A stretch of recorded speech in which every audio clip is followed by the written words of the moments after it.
Hello! Magandang araw! Welcome sa bago nating video dito sa Math and English TV. Sa video na ito ay magsusubtract tayo ng whole number at fraction and whole number and mixed number. Okay, first example, 13 minus 3/4.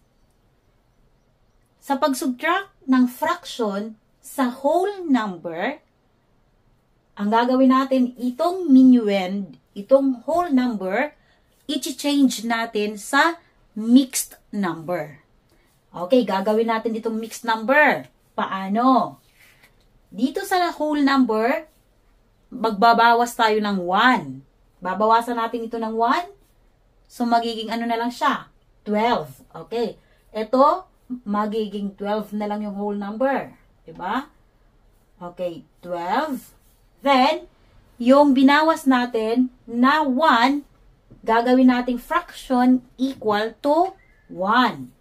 Na ang denominator ay kapareho ng denominator ng subtrahend. Ang denominator ng subtrahend ay 4. So, ibig sabihin, yung fraction na gagawin natin, yung denominator ay 4. At para maging equal to 1, dapat 4 din yung numerator. Kung ano yung denominator, ganun din yung numerator dapat. Kasi equal to 1 yan. 4 divided by 4 equals 1. 1 plus 12 equals 13. 13 pa rin yung value nitong 12 and 4/4. Okay, yung whole number, ginawa lamang nating mixed number. Para makasubtract tayo ng fraction. Okay, yung subtrahend, minus 3/4. Okay, so dito yung fractions, pareho yung denominators. So dito, walang whole number, di ba? Walang whole number dito. So wala tayong isusubtract sa whole number. Kaya yung 12, mananatiling 12 pa rin. Then, itong fractions, isusubtract natin. I-minus lamang natin yung numerators. 4 minus 3 equals 1. At kukopyahin natin yung common denominator na 4. Okay. Yung answer ay 12 and 1/4. Yung fraction na 1/4, nasa lowest term na. Kasi yung numerator ay 1. Diba? Kapag ang numerator ay 1, yung fraction ay nasa lowest term. Okay, pangalawang example, 1 minus 4/8. Whole number, fraction. Ang gagawin natin sa whole number, diba? Sabi ko kanina, gagawing mixed number. Ito, ginawang mixed number. Pero dito sa case na ito, dahil 1 lang ito, ang magagawa lamang natin dito ay improper fraction. Gagawin lang natin itong fraction. Equal to 1 na ang denominator ay kapareho ng denominator ng subtrahend. So, ang denominator ng subtrahend ay 8. So, itong 1, kapag ginawa nating fraction, dapat ang denominator ay 8. Diba? At para maging equal to 1, dapat 8 din yung numerator. Kasi 8 divided by 8 equals 1. So, itong whole number, ginawang fraction. Kanina, mixed number. Pero ito, fraction na lang kasi 1 lang siya. Diba, kapag yung 1, ginawa nating fraction, wala nang whole number na matitira. 0 na. Kaya, fraction lang siya. Okay. Ngayon, yung subtrahend, 4/8 minus 4/8 equals 8 minus 4 equals 4. At kukopyahin lang natin yung common denominator na 8. Okay. Yung answer ay 4/8. Pero itong 4/8, pwede pa nating ma-reduce sa lowest term. Kasi yung numerator, even number, yung denominator ay even number. Ibig sabihin, pwede itong ma-divide ng 2. Or, pwede rin meron pa silang GCF, greatest common factor, o merong number na pwedeng makadivide sa 4 at pwede rin makadivide sa 8, yung pinakamataas na number. Okay, so ano yung pinakamataas na number na pwedeng makadivide sa 4 at pwede rin makadivide sa 8? Ang GCF ng 4 and 8 ay 4. Bakit? Kasi kung titingnan nyo, yung 8, yung mataas na number, pwede siyang ma-divide ng 4. So, automatic, GCF nila ay 4. Kasi yung 4, pwedeng i-divide sa 4. Ang 8, pwedeng i-divide sa 4. So, ang GCF ay 4. Divided by 4, divided by 4. 4 divided by 4 equals 1. 8 divided by 4 equals 2. Ang answer ay 1/2. Okay, next example.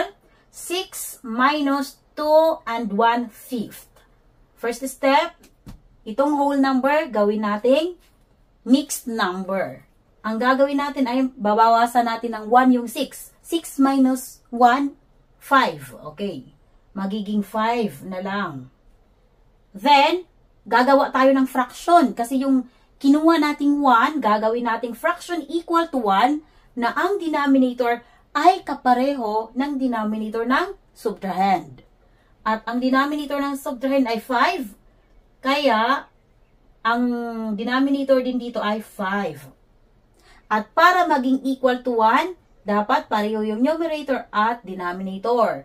Kaya, yung numerator ay 5 din. 5 divided by 5 equals 1. 1 plus 5 equals 6. Pareho yung value ng 6 at 5 and 5/5. Yung form lang, yung anyo lang yung magkaiba. Ito whole number, ito mixed number. Pero pareho yan, 6 yung value nila. Ngayon, yung subtrahend, ilagay natin, minus 2 and 1/5. So, ang gagawin, isusubtract natin yung whole numbers. Then, isusubtract din natin yung fractions, yung numerators ng fraction, at kukopyahin na lang yung common denominator. 5 minus 2 equals 3. Okay, yung numerators, isubtract natin. 5 minus 1 equals 4. At kukopyahin natin yung common denominator na 5. Yung answer ay 3 and 4/5. Itong 4/5 nasa lowest term na kasi magkasunod ang numerator at denominator. Kaya, eto na yung answer. Last example, 5 minus 4 and 2/8. Okay, ganun pa rin yung gagawin natin. Itong whole number, gawin nating mixed number. So, itong 5, babawasan natin ng 1, magiging 4. Then, gagawa tayo ng fraction equal to 1 na ang denominator ay kapareho ng denominator ng subtrahend. Ang denominator ng subtrahend ay 8. 8 din yung denominator dito. At para maging equal to 1, 8 din yung numerator. Diba? 8 divided by 8 equals 1. 1 plus 4 equals 5. Sunod, isulat natin yung subtrahend na 4 and 2/8. Okay, yung whole numbers, isubtract natin. 4 minus 4, 0. 0, hindi na natin ilalagay yung 0. Okay, yung fraction naman yung isubtract natin. 8 minus 2 equals 6. Then, kukopyahin lamang natin yung common denominator na 8. Yung 6/8 ba, pwede pang ma-reduce sa lowest term? Pwede pa. Kasi yung 6, even number, ang 8, even number. Ibig sabihin, pwede silang ma-divide ng 2. Okay, maliban sa 2, meron pa bang number, mas mataas na number, na pwedeng makadivide sa 6 at pwede rin makadivide sa 8? Wala na. So, ibig sabihin, ang GCF ng 6 at 8 ay 2. I-divide natin sa 2. Ito yung GCF nila. 6 divided by 2 equals 3. 8 divided by 2 equals 4. Yung answer ay 3/4.